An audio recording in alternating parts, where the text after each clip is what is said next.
Thank you so much for joining us live with Discussions with the Fascia Masters.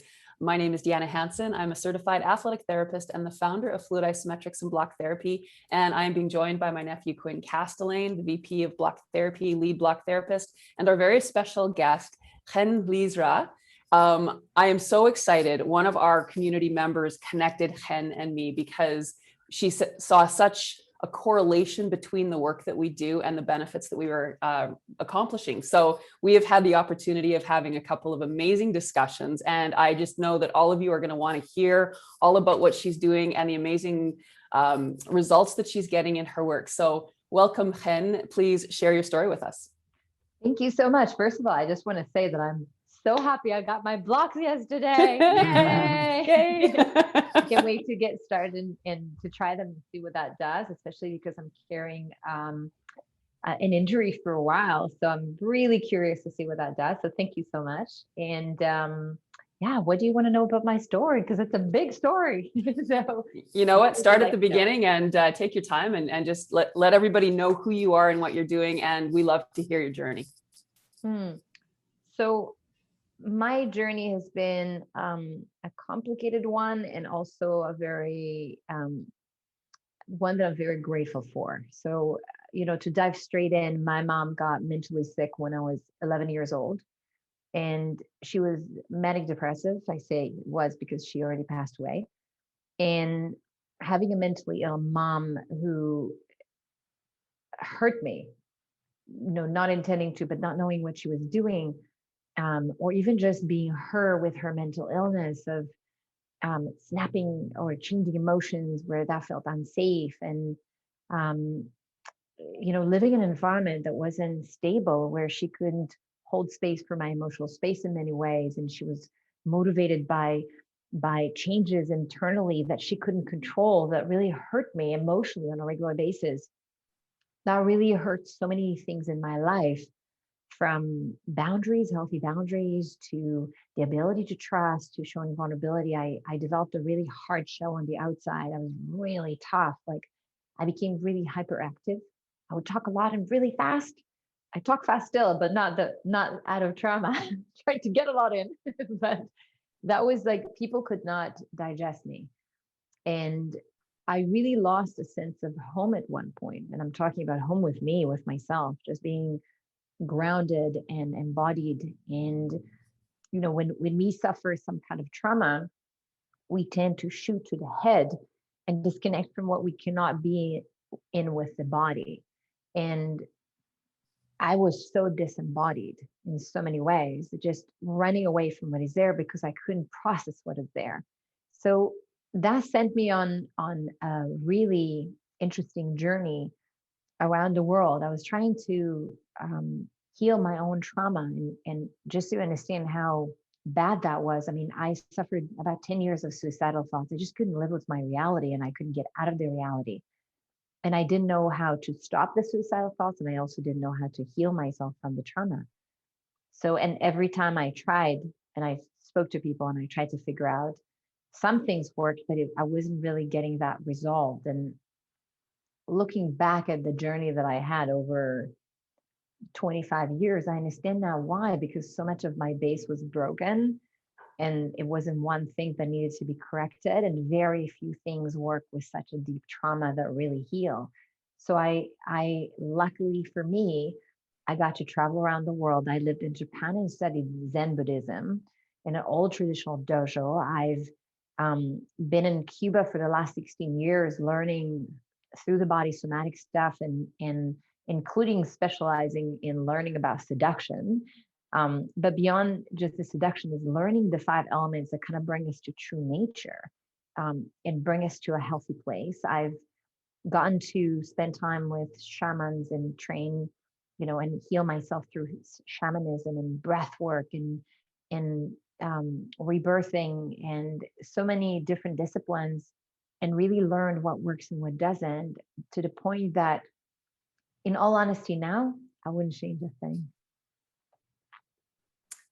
Thank you so much for sharing your very personal story. That takes a lot of courage. And I definitely feel a lot of similarities in the guarding that occurs from the traumas from childhood and all of those things.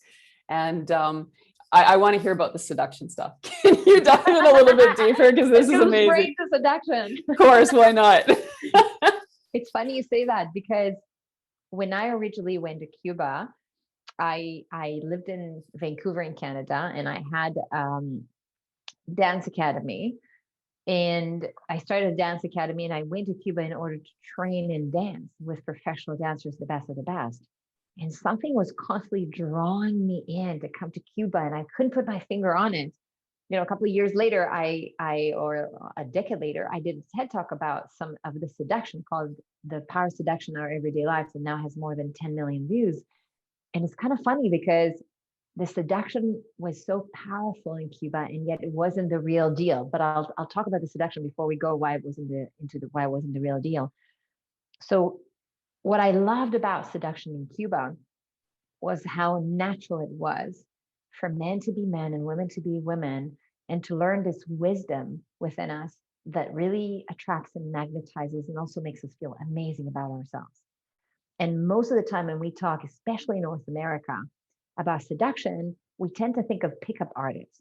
We tend to think of what we've seen in the culture. And as a result, we have a really bad image of seduction, of the word seduction, so tinted with something that we go, ugh, that we don't want around. Plus, you know, we have Christian, we have Catholics have been, you know, bad girl if you're sexy.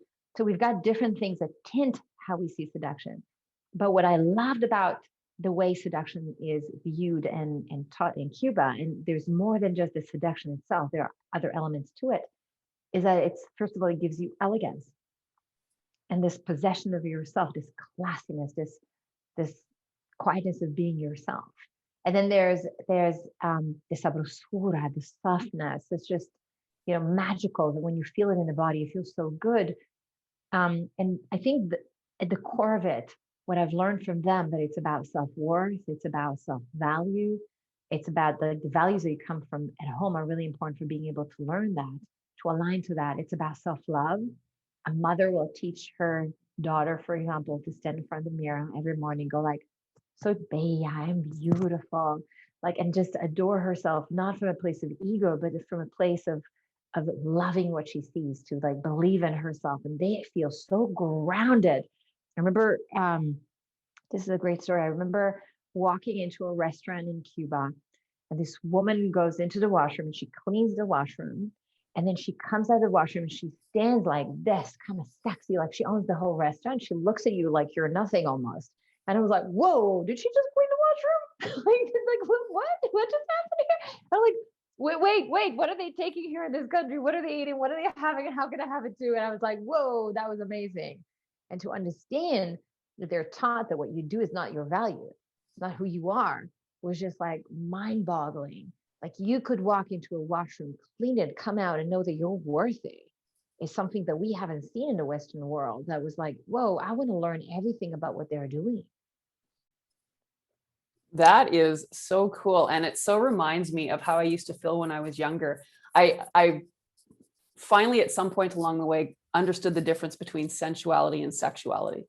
And for me, when I was before blocking and before this whole process, I was very boyish looking. I had no waist.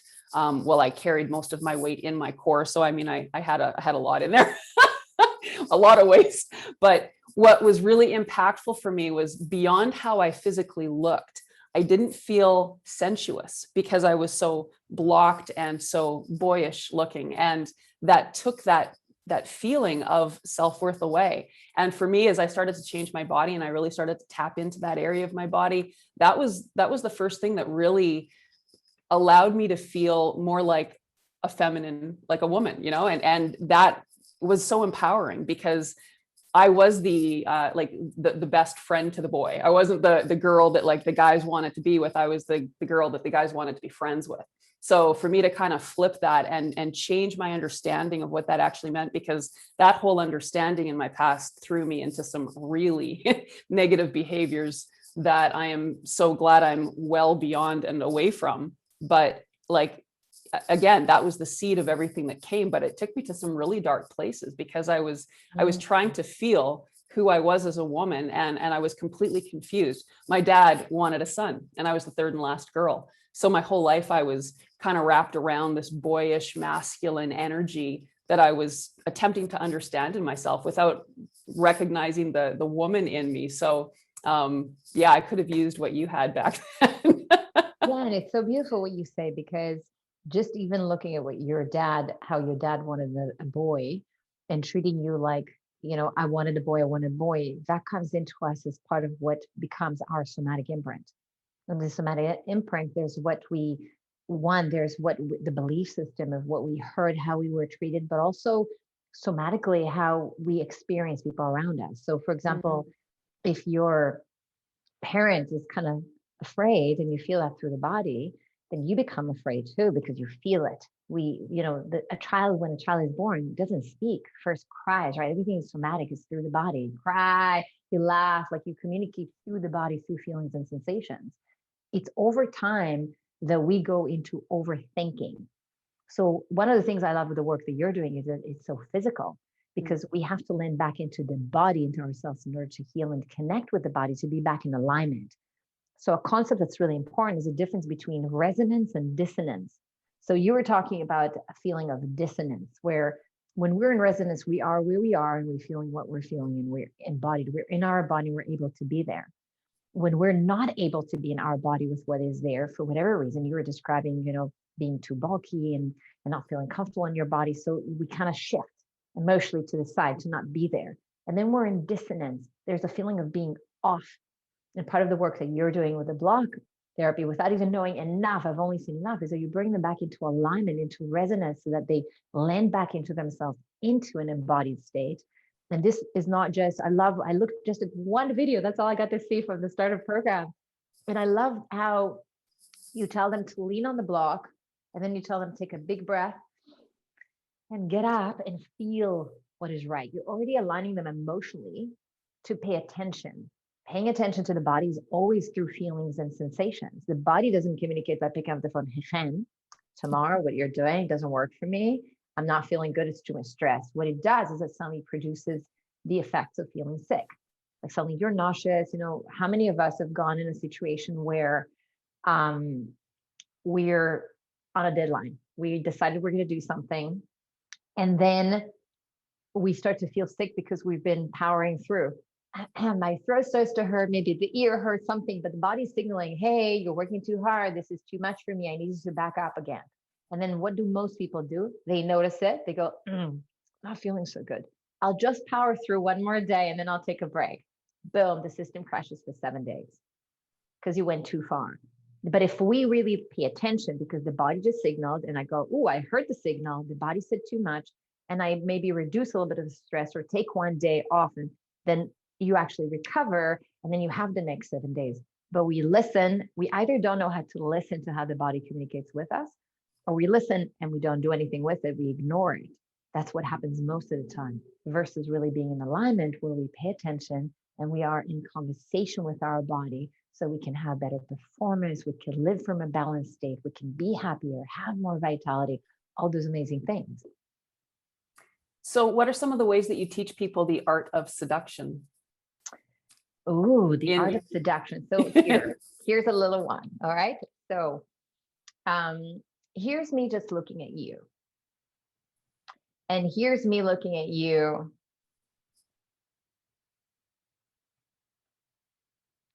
And that's a different kind of look when you're blushing. So you're good. It's just amazing what you learn in 15 years of learning seduction. Here's the thing about seduction when when you want to bring it out. It's the intention, the internal intention that matters. That's a little tip. So for example, when I changed the way I look, I changed what I was feeling in my body and what I'm communicating. So that might be something like, "Te gusta? Do you like it?" And then it's just a thought. But as I really land into that feeling in my body and I start to express it on the outside through my body in a somatic way, you start to feel it, which is also a vulnerable place, because we're really exposing that we want. And in seduction, you have to be able to be with rejection and not, I love the way they like the word have rejection armor. So not only rejection armor with charm. So when people ask me, for example, about my TED Talk, and they say, how did you get the TED Talk? I love telling that story, that how I seduced them into letting me do the TED Talk. I was like, I'm going to do TED Talk. Everybody was like, you're crazy. There are 1,000 people apply. I said, no, it's already happened. I just haven't made them see that. And they're like, you're still crazy. And I was like, and then I started seducing them into it. And I swear to God, it wasn't sexual seduction, but I was like, I showed them something, and then I got them to see like a concept, and that kind of right at the where it was interesting. I was like, oh, I gotta go.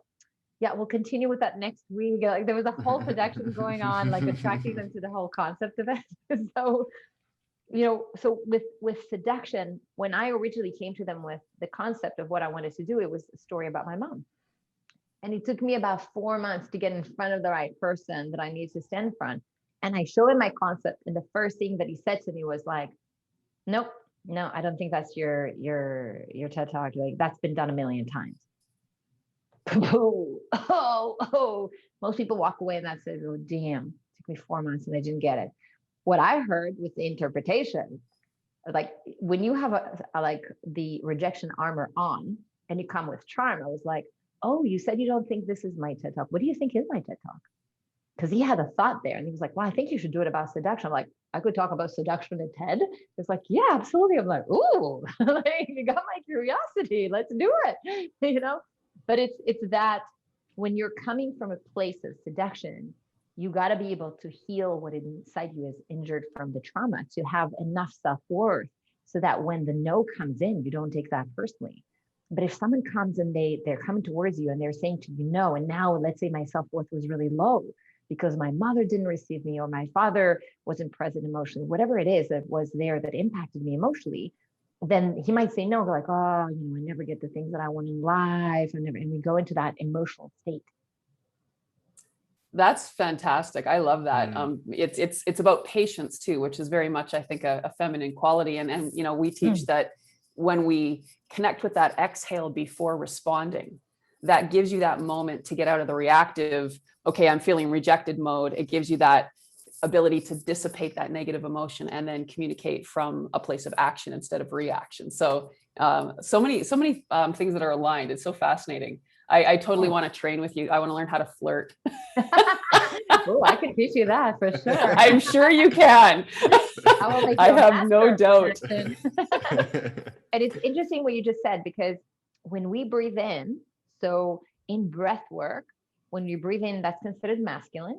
And by the way, just to say that for everybody to know, we all have masculine and feminine energy. So when we're saying masculine and feminine, I'm not saying this is the man's and this is the woman's. Right. So when we breathe in, breathing and inhaling is masculine. That's the doing. That's that what I call intention. And then in the exhaling, that's the feminine. That's where the surrender is. Right? So that's what you were talking about basically just now. Wonderful. And just one more distinction for the work that we do.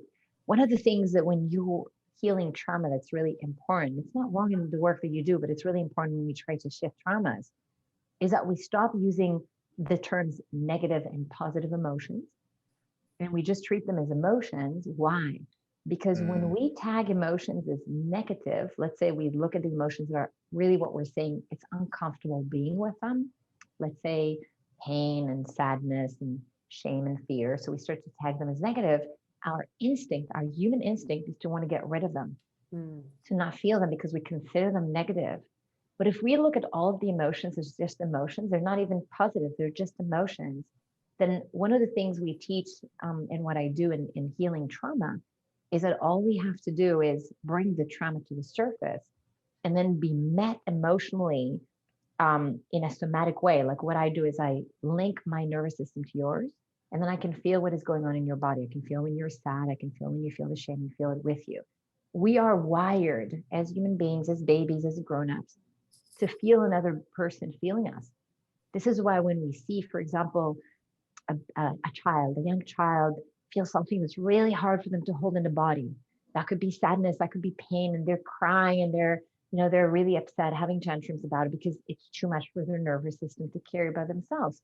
We take the child, we put them in us, and we rock them, and we kind of calm them down. What is happening in that moment is that child is feeling the mother or the father, whoever took them, let's say the mother, holding them, and they're feeling them, feeling them. They're feeling the mother, feeling them, and that calms them down. And that helps the body release that emotion, that moment, like, okay. When trauma is created, what happens is that we are left alone in that moment to feel what we were feeling, and no one feels with us what we're feeling. And it's too much for our nervous system to integrate those emotions back and to process them, to release them. So then we shut down. If we're lucky, we shut down those areas to protect the nervous system from frying. Because if not, what I see when I'm working a lot with clients one-on-one is that, let's say a sister comes and she's okay, but the brother is in a mental hospital, was not able to shut down that area. So if we're lucky enough, we were able to shut it down to protect ourselves. And then what happens, that area remains shut down. So we go a year, two, whatever, depending on also the trauma. But at one point, we get to the point where something's holding us back in an area or more in our lives. Suddenly, we're not getting the promotion that we want. We don't have the confidence to go after it. In love, we're getting into the wrong relationship. Like, it always looks like something's not working and we can't quite figure it out. And when you dive in and you do what I do, a somatic intelligence assessment, I go into the somatic imprint to find the root cause and see what went into them from generation to generation. You find what happened and what got blocked. And then you can heal it and open it and teach the body again how to release those emotions so you really heal. And that's amazing. Question. So again, so many similarities. Like we always teach, like, when you're blocking, it's like you're giving your cells a hug. So I see all these similarities. And with block therapy, we have, as I'm sure you do, healing. I like to call them opportunities instead of crises. What kind of healing opportunities do your clients go through when they start to bring up this energy and release it? So we look at it a little bit differently. So I look at it where they want to go, what's blocked in their lives, and then we kind of backtrack to the root cause. Because as you know, you put a plaster on top, like a Band-Aid on top, like that's not going to resolve it. What you want to go is to the root cause and then release what is really stuck there. So then I work with two different ways. One, what I told you before about connecting the nervous system and then letting healing. It sounds simplistic, but it's so hard to learn how to do that and then do that with clients. But it's also super powerful. Like I see a tremendous shift within 3 months. People change their lives completely, which is amazing. And I'm sure like the same kind of like results that you're seeing with block therapy, where it's like, it's not something that takes years to get to, but you figured out something, having had my body to heal and figuring over so many years, one of the things I wanted to do was give people the opportunity to get there quickly, not to spend the next 20 years like me figuring it out. Like the same as block therapy, you figured out something, you said, I want to create something where people are able to get there quickly and not spend the rest of their lives trying to figure out the journey. Let me save them the time and give them something super effective. The second thing that I do is I work with the embodiment. So, actually, I'll show you this. So when we're working, we talked before about the seduction. I said to you, that wasn't the main thing. Like it took me time to figure out, and let's come back to this. So this is the 5 elements of somatic intelligence, and that's the method that I've developed. And this is something that I extracted out of Cuba. And before I go into this, why is that so important? Because have you ever had a chance to take a time machine to the 50s or 60s and see what happened in the 50s and 60s? Well, I did. Because when you go to Cuba, this country got locked in when I arrived in 2005. No internet, no connection to the world almost. So you were in that moment and everything got locked into the 50s and 60s. And then I would fly back and forth. And after a while, I was like, wow, there are certain things that we've done so well as a human race and we've improved. And there are certain things that we've really destroyed. On the emotional human level, the emotional intelligence aspect of it, that are impacting the very things that we're craving the most now in the Western world, our happiness and vitality. And we suffer so much stress and overwhelm and pain and sickness. And they're living without almost anything, this really joyful, happy, grounded life. And you go, what the hell? Like, how? So, not only that, but coming to Cuba, I was cognitively okay, but my body still held trauma. And trauma can be held both in the mind and in the body. And what you do, it's also really important because you could be helping them heal their bodies, but if they're not really dealing with the emotional aspect of it, which is what you're bringing it, the injury can stay in one place because we're holding on to something emotional, which is also important to release. So what I did in Cuba, when I was studying in Cuba, was healing my own trauma from the body when I didn't find a way to heal. That got me even more curious. I was like, what the hell is this? Can I extract this? Can I get it out of Cuba? Will it work in other places? Will it work in every culture? And, and so the last 16 years, that's what I've done. And that's what led to the 5 elements of somatic intelligence. And what I found is that they have 5 somatic elements. One is elegance, that possession of ourselves linked to our confidence and self-worth. The second one is intention. So this is the being, this is the doing. This is connected to meaning and drive. So drive needs to come from in to out, which is why I called it the benefit is meaning. The third one is tempo. This is where the enjoyment is. Let's go, have fun, let's party. We need balance, right? In the Western world, we're working way too much responsibility, not enough fun. When we don't have enough fun, the body gets sick. The body is out of balance. Then we have the sabrosura. The sabrosura is really that sensuality that you talked about.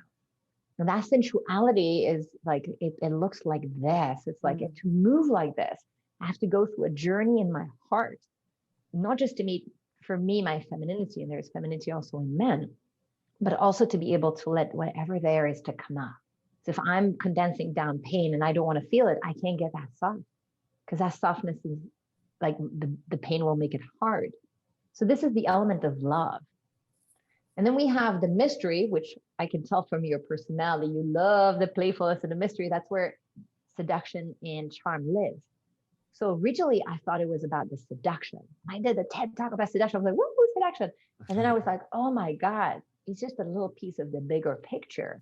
This is our somatic intelligence. This is the intelligence, the wisdom inside of our body. And when we really have them in the right amount, in the right mix, we are back to our true nature. So how do we get to that? Like, how do I get this to bring this back to good place? We were born naturally in the right place, but then things happen and they throw us off. So what we assess is like, we want to see where they need to be. And we're looking at it in the context of life stage. Am I in my 20s, 30s, 40s, 50s, 60s? Am I married? Am I going through school right now? Am I divorced? Do I have kids? Like, what stage am I in life? I'm going to meet it very differently. Somebody in their 20s have a lot more mystery and playfulness than somebody who's 60. And not to say that someone 60 couldn't have it, but generally the body produces a lot more of that desire and in wanting, right? The mojo goes down with the years, but at 20s, we're like, okay, let's go, feeling it, feeling the sexiness, right? Like, for example, we've got the cultural identity. So just to give you an example, I was born in Israel. Israel is a very direct culture that's very much about intention. There's a lot of joy and enjoyment in the country. We were very good with these 2 elements. And then these have gone down over the time. We've become more aggressive and less soft. We are very good with playfulness. But then I moved to Canada. And Canada was all about the humbleness. It was more about elegance, less intention, not so much of the tempo. There was a lot of sabrosura, definitely zero mystery in Canada. Like, not the place. I was like this weird bird, exotic bird flying around talking about seduction in Canada, right? I lived in Japan. I lived in Australia. I lived in Cuba. Hello, seduction went 100%. We need this based on the cultural identity of where we live. And then we have the self-identity. We have our personality. Am I an introvert? Am I an extrovert? What kind of values did I grow up with at home? If I got tons of love at home, like in Cuba, I have lots of sabrosura in me. But if a lot of people coming from, let's say, Poland, when I work with people from the ones that I experienced, I want to generalize the whole culture, say, yeah, affection wasn't so common, let's say, as it is in Cuba, right? That affects how we need this. Am I homosexual, heterosexual? What are my religious views? So this gives us the specifics to us. And the trick is to understand where we are. And let's say that this is my maximum. So all of this is going to be red. But let's say I'm here and my maximum is here, then this is going to be red and this is going to be blue. I'm still missing that to get to my optimal. So we can really calibrate our performance. And imagine, for example, just so that we have like a real example of how important this is. If I had something happen to me in life that impacted my self-worth and self-confidence, I will most likely be embodied like this, because it's impacting how I feel. So one, I'm protecting and I don't feel very comfortable exposing myself. So I drop down in. So now you feel about yourself like this, and I put you into elegance and an embodiment of self-worth. What will come to the surface is everything that's resistant to that, everything that you believe about yourself, every trauma that you've had, and then we can heal that. So we don't just change, that like learning how to embody elegance, for example, is a power pose that changes the chemistry in the body in 2 minutes, which changes the behavior and changes the results. So by changing how we embody ourselves, we change how we feel about ourselves, we can change really how we live life. So we work with these two modalities to basically shift people and heal them. Oh, that is so amazing. I just love this. It's just taken the whole conversation to a totally different level. And I agree, there's not a lot of mystery in Canada. We need to bring some mystery to Canada, Quinn. I was gonna say either that or let's just go travel when we can. When we can, yeah, we need to get to Cuba. Oh, that sounds like just paradise, being in a place where you're back in the 50s and 60s and there's no internet and just and the flirting. Okay, look, you have personality that likes seduction. So let me draw this picture for you. So you're walking on the streets in Havana. And first of all, men look at you like this. And when they look at you like this, they look at you and they don't think, I want to F you, excuse me. But they think, you are gorgeous. You are absolutely gorgeous. So you walk around and men look at you like you're gorgeous and you start to feel gorgeous. You go like, ooh, okay, feeling gorgeous. Okay. And then they start to say really beautiful things and they're masters of seduction because they grew up from a very young age with this being natural in the culture. So they lower the voice to a really bass kind of voice, like, Linda. And they say that and you get goosebumps and they're like, oh, that felt good. So I say this, when you need really high self-worth and you want to raise up that battery, you know how you plug in your iPhone or whatnot and the battery goes like charging and then goes up? I go to Cuba to charge my self-worth battery and go like, let's go. Let's take on the next challenge. Let's go. Wow. That's super cool. And we're so afraid of this energy these days because, and I want to say that because I think it's important because of Me Too and because of how power has been used in the Western world by men in the wrong way and the patriarch kind of controlling that. It's scary for us to go into the roles of being feminine and masculine and for men to be men and for women to be women. And also with all the fighting for equality because women have been, discriminated against when we're talking about feminism, we are sometimes afraid to just land into that very natural energy. And I think that we are at a different stage in our life where a movie like Wonder Woman became so popular, not for nothing. It's because, for example, a woman can be so strong. You're so strong, and yet you're very feminine now. And you're not at your maximum of femininity yet. You're at a good place compared to where you were there, but there's more femininity in you. Like you have more sabrosura and you have more mystery than what you know yet. You love it. It's calling you. You can feel it. There's more, but you're very joyful. So you have in your personality a lot of tempo. You've got a lot of intention. You're at capacity. You're at your maximum intention. There's no more intention. And then you've got something about you that's very elegant, also coming from Canadian culture. Canadian culture is beautiful for being humble and really kind of keeping in that sense in your lane in a good way, and then doing your thing. So when you start to add for you, for example, sabrosura and mystery, you'll see that you'll shoot up further because suddenly it will activate the other elements further. So how do you work with men? I'm assuming you work with men. I do work with men. I spend a lot more time with women just because, out of everybody that comes, there's at the best, we have 90% women and 10% men. So we tend to speak more to women. But here's the beautiful thing with men.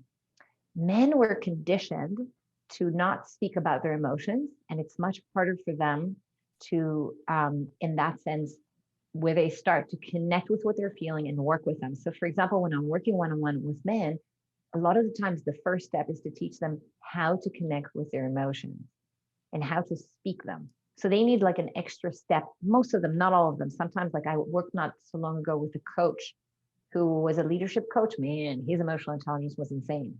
So it's not like all men are, but most of the men that come need help learning how to slow down from their mind and really like they're using a peripheral part of what is possible for them and teaching them how to slow down and how important these emotions are for their performance and for what they'll be able to. What it gives them is the ability, they come a lot of times to work on what they want to achieve, not in relationships, but in business. Most of the time, men will come more for that, where women will come sometimes for business and sometimes for relationships. sometimes men will work on relationships too, but most of the time they come to work because they're really dedicated to wanting to lead a company better or team, or that's what they're interested in more. So when they start to develop this kind of like new level of empathy towards themselves, and then as a result, more empathy towards the people around them, their leadership shifts to a whole new place. But hold on, let me turn that down. So just bringing them back into their emotions, being able to process that, making them aware of the fact that there is a trauma there that impacted them. Again, men were trained to put a tough outlook on the outside, show that they're doing well, carry it by themselves, resolve it if they can by themselves, not ask for help. So I find that when men are able to tap into that emotional side of themselves and land into their emotions and really connect with what is going on with them, their transformation is exponential, because they start from a place where that didn't even exist in the conversation a lot of times, and then they're able to jump to a whole new place, and it's beautiful. And the other thing is, for men, what I love with doing the body work with men is that, well, women tend to go more towards the sabrosura and the femininity. I love connecting men to that. So when you're going in there and you're starting to get them connected to their bodies, that place, men have a primal energy in their body. So that, like that thing activates them. They go, oh yeah, ooh, let's go, and then bringing into that, the softness, for example. So getting them first going, and they're able to go, ooh, like that comes in, because that is just primal to activate it. And then adding into that, for example, like energy of that softness, not in a feminine way like women, but if I do the same thing, like this is, let's say, for women, and then if we can do the same thing for men, just connecting with that energy and suddenly softening inside them to that place, and learning how to hold these both energies, having that, and then it's like, whoa, amazing. Men are not very good at multitasking. Women are very good at multitasking. Men love, not to say that no men can multitask, many men can, but by default, men are better at doing one thing at a time. Let me finish this, then come to me with the next thing. And women are like, I'm holding the baby, I'm ironing, I'm at the same time talking on the phone, and I'm running a business. It's like, and the man goes like, let me finish this email, like, then I'll be with you. So being able to connect these two things together, for example, suddenly expanding, is amazing. I got to tell you this funny story. I was training this couple that flew me into Cuba, this VIP couple. And they wanted to bring into their relationship the seduction. I know you love the seduction, so I have a story about seduction for you. And it was just amazing, because to teach her to tap into her seduction was all about teaching her how to let go of, they were both leading companies, how to let go of that masculine energy that women get into in order to succeed and to compete in a business world that's mainly masculine. So they take on more masculine energy and sometimes forget about their feminine, and they're afraid to show their femininity of fear of being considered weak. For him, what was really hard, you're gonna laugh, but that was the truth, is that he had a really hard time going from thinking about something, like making decisions, and then going to feeling. So a man going from thinking to feeling is normally harder to do.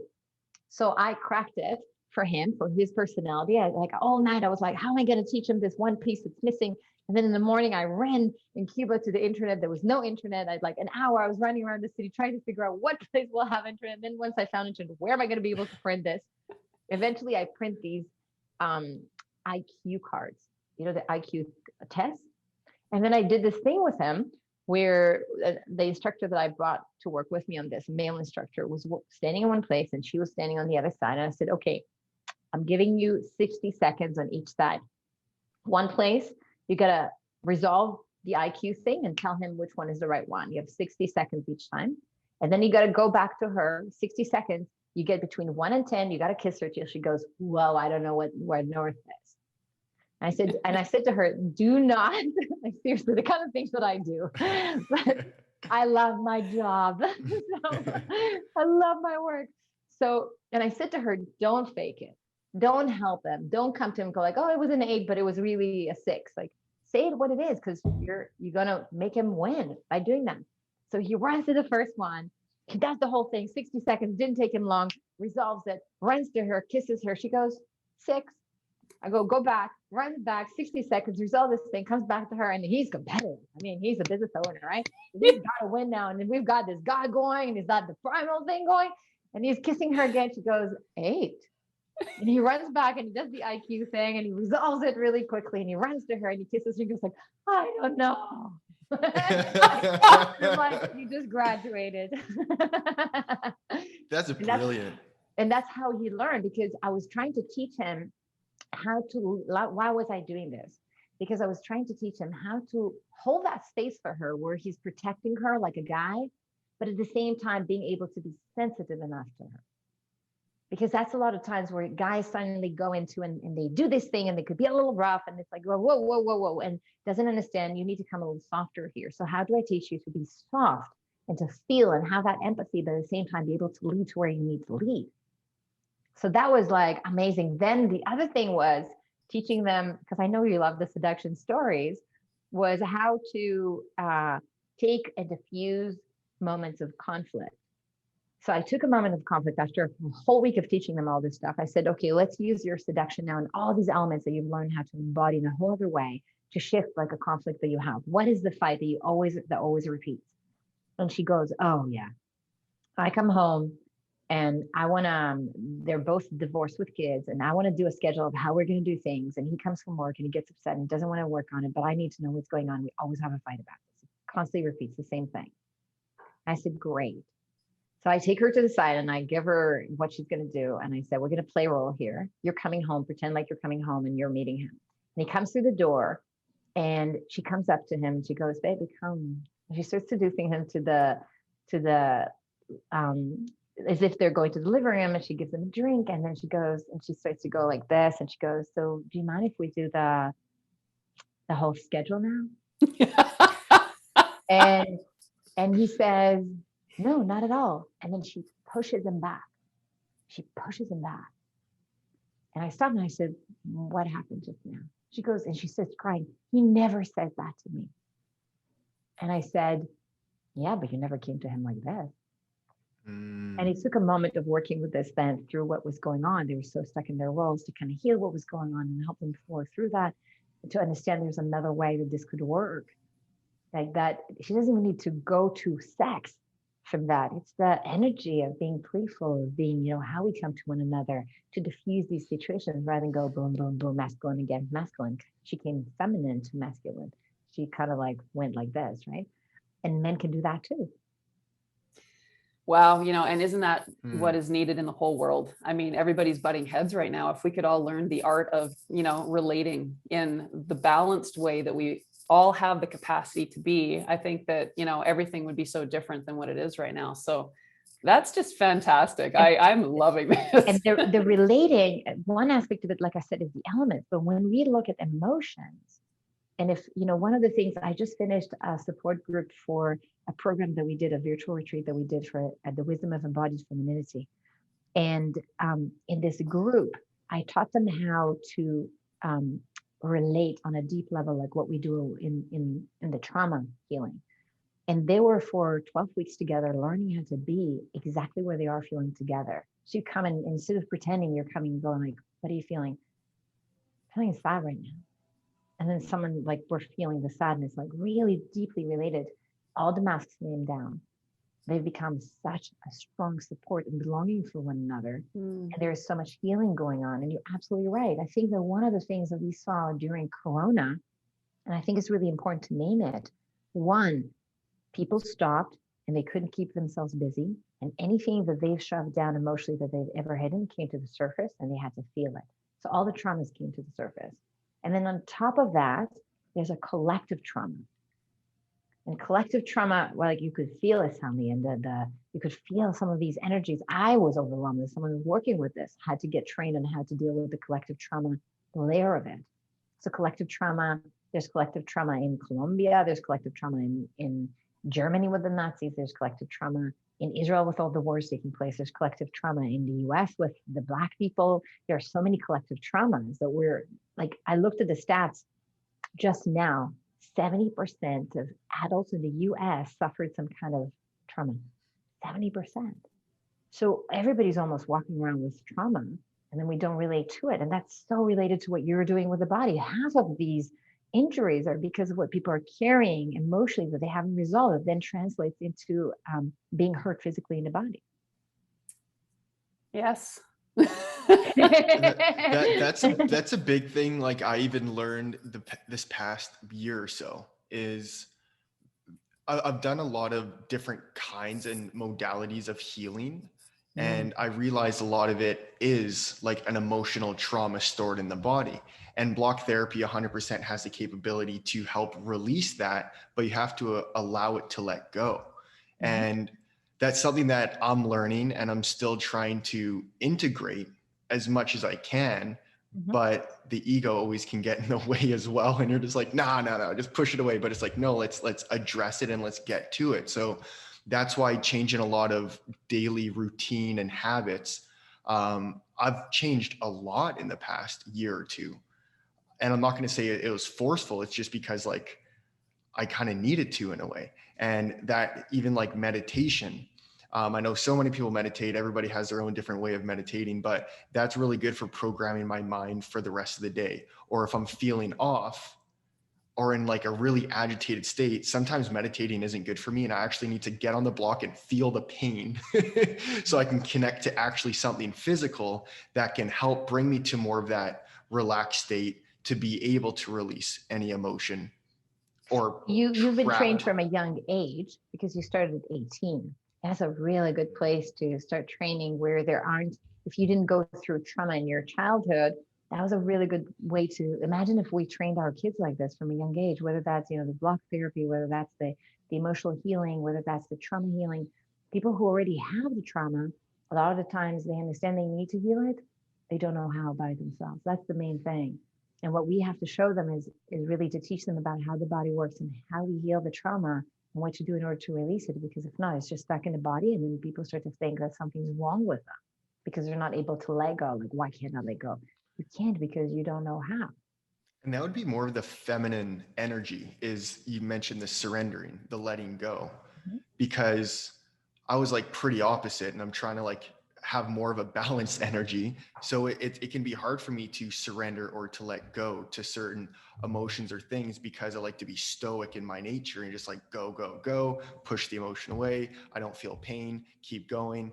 And that just kind of ruined my body because right. So let me stop you here because that's exactly what I talked about guys, right? So that's a really great example.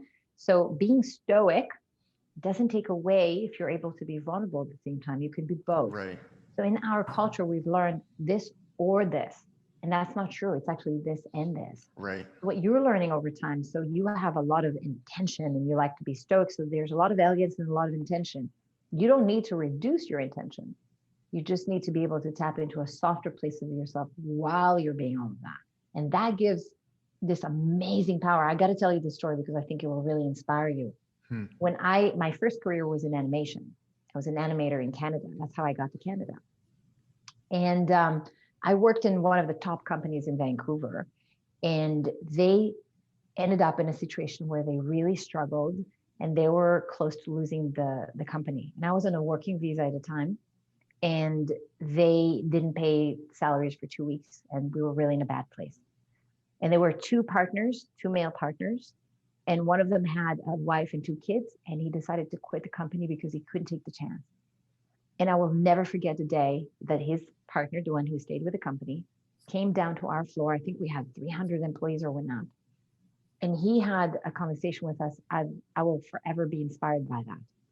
He started crying and he said, I never thought that I would ever be in a situation where my best friend, whom I started this company with, would walk away. And I'm brokenhearted right now. But I can tell you that we can do this, and I will not stop until we do. And I know that I can pull through, but I can't pull through without you. So I'm asking any one of you that can stay here right now, and he was crying. I'm asking any one of you that can stay and fight with me to fight with me. And I also understand that if you have a family and you feel unsafe right now and you need to go, that you have to go, that you will. But I'm asking any one of you that can stay with me. I will pay you all of your salaries back. Don't worry. I was on a working visa. I had 1 month if that get canceled to get out of the country, and I stayed to fight. I was so inspired. I was like, whoa, I've never been seen leadership that was so amazing, of being so powerful and so vulnerable at the same time. It was just like, how could you look away? That was the Jerry Maguire moment. Wow.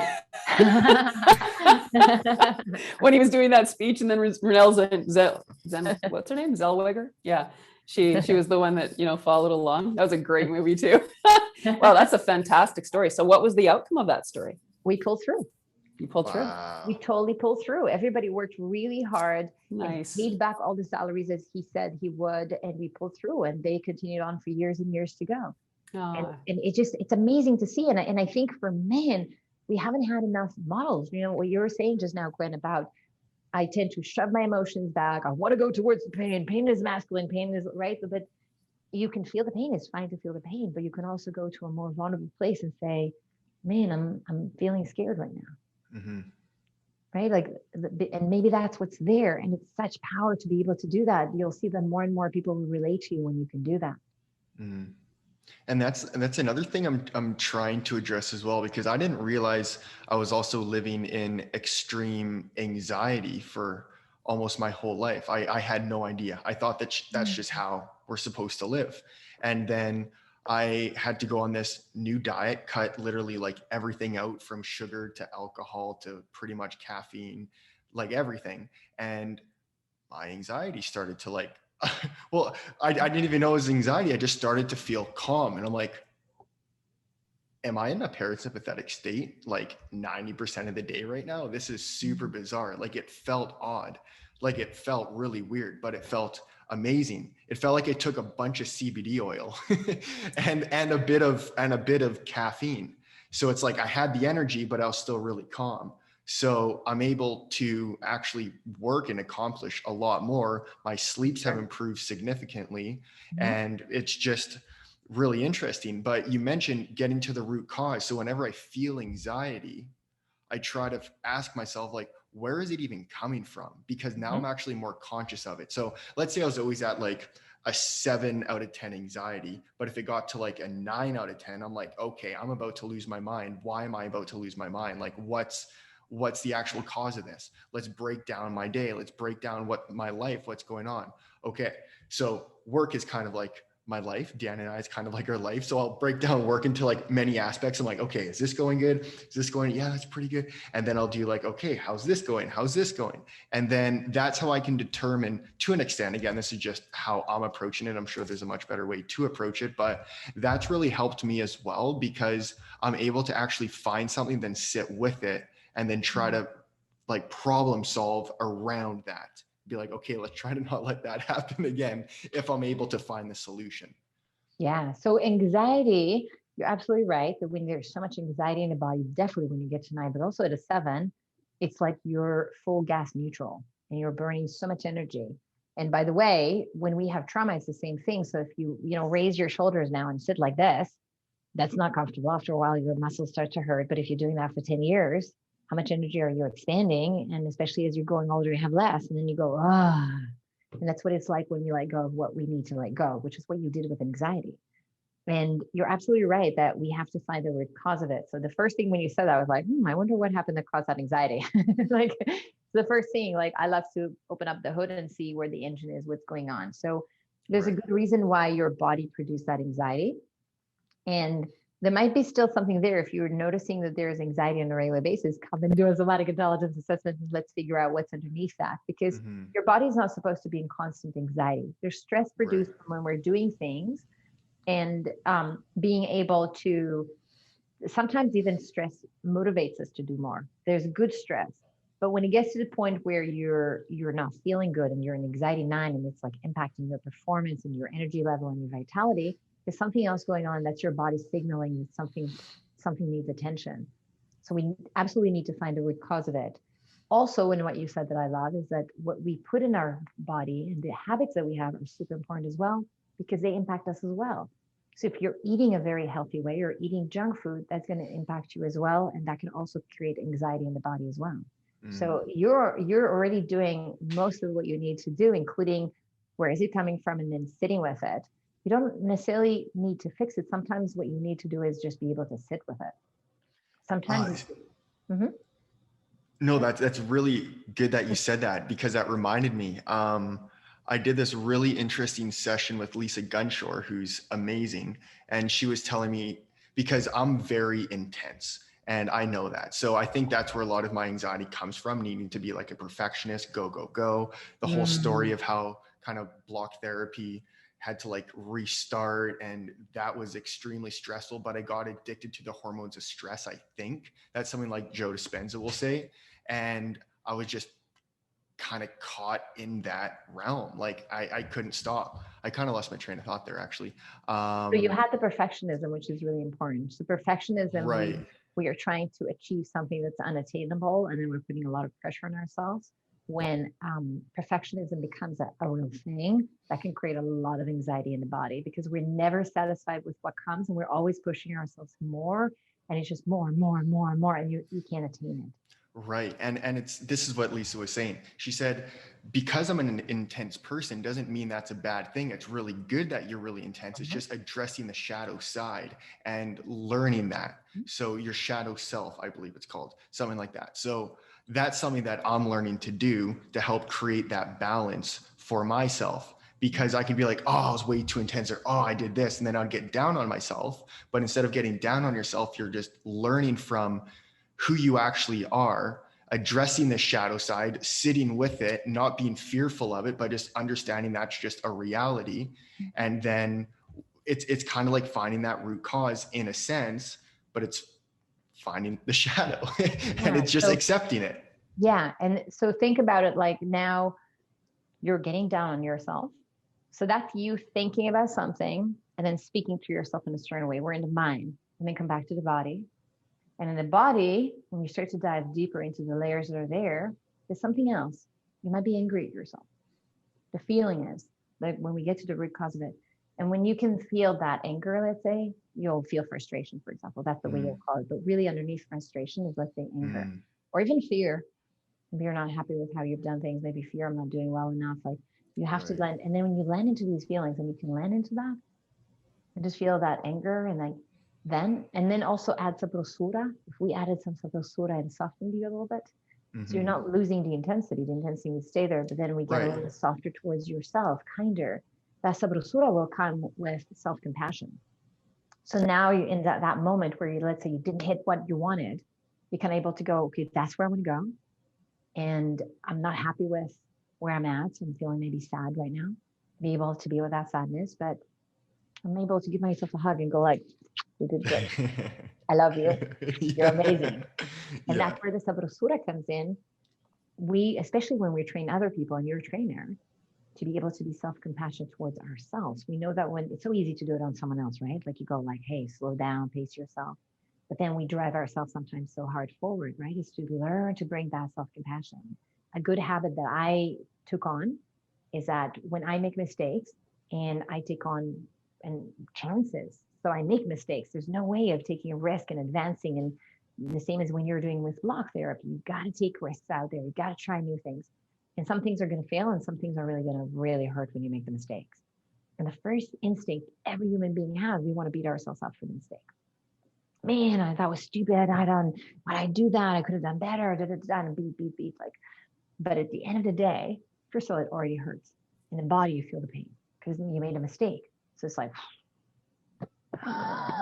already hurts. So now on top of the pain, you need to stand with a stick and beat yourself up. That's double the pain. That's way too much pain. So what I do when I make mistakes, first of all, I own up to it. I go like, okay, I messed up. And then I go like, that hurts, doesn't it? Don't worry, it's gonna be okay. Just own up to it. And give myself a big hug, as you said before about the block therapy. Give yourself a big hug, because it hurts to make mistakes, and there's no way that we're gonna grow without making mistakes.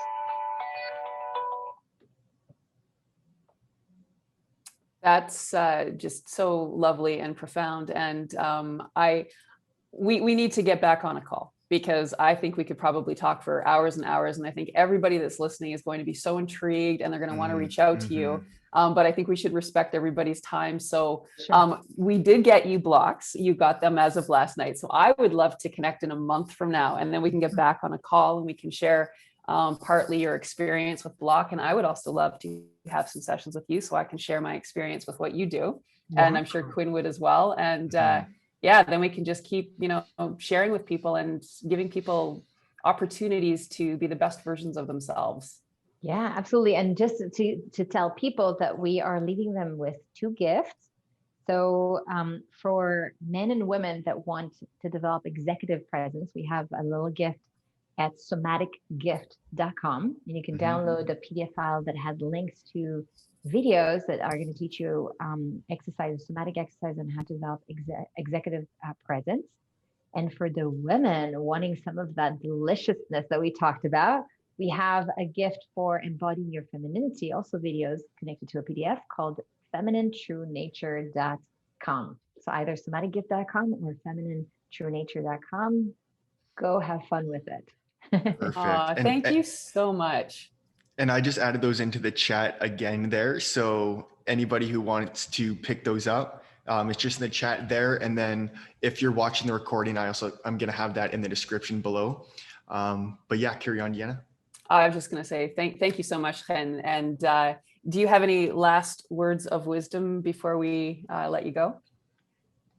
You've already given us time, so you don't have to give us more. This has been a full hour of amazing really okay, wisdom. But I think that the important thing is to remember that when we come back home to ourselves in such a profound way, through the body, through the emotions, we feel amazing about ourselves. We feel grounded. We feel our self-worth. We stop pleasing.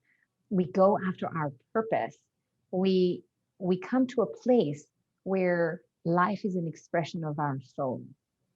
And I think that that's something that every human being wants to feel. And it takes work to get there, because the wisdom is not in the channel of the ancestors anymore from generation to generation. And it takes bravery and courage to meet ourselves emotionally like that. So people just have to make that decision and decide that it's something important for them and to make that a priority.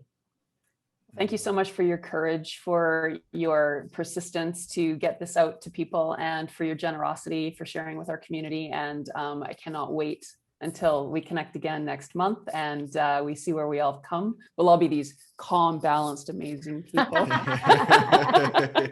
Let's do it. Let's do it. And seductive. Don't forget. You betcha. Okay, say that one word one more time. I gotta make sure I know how to say it. The sabrosura. Sabrosura. Yeah, and you go with the list. Sabrosura. Sabrosura. I'll practice. Oh. Wonderful. Well, thank you so much again. And Quinn, any last words from you? No, again, thank you. This has been really informative. Like this whole time, I'm just like, okay, there's so much to learn from like this whole different realm that I don't really tap into much, because primarily maybe because I'm a male. I'm not going to use that as an excuse though, but this has been very interesting. A lot to learn from you. I'm very interested in doing a session, and I can't wait to connect again in about a month or so and see how we've all improved. Sabrosura. There you go. All right. Well, thank you everyone so much. And please comment, and we'll see you soon.